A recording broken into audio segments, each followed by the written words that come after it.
हो, मेल केलाय, सगळे कोटेशन पाठवलेत आणि फीडबॅकही घेतलाय. या I know because I am in touch with them. हे बघ, होऊन जाईल ते काम. ते टेंडर आपल्यालाच मिळेल. मी शुअर आहे, कारण गेली कित्येक वर्ष मीच पाहतोय हे काम.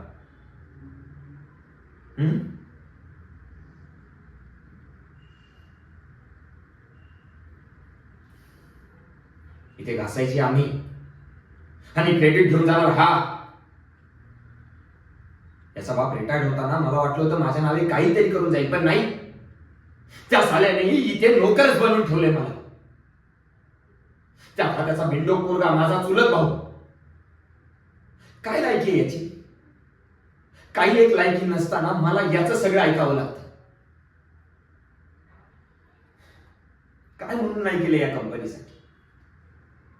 याच्यापेक्षा सगळ्यांपेक्षा जास्त काळ खचलोय मी इथे, पण नाही, कोणाला काहीच घेणं देणं नाही. एक एक योग्य संधी मिळू देत, मग दाखवतो सगळ्यांना. नाही, एकेकाला माझ्या हाताखाली कामाला ठेवलं ना तर नाव लावणार नाही. रुबाब दाखवताय. Yes sir.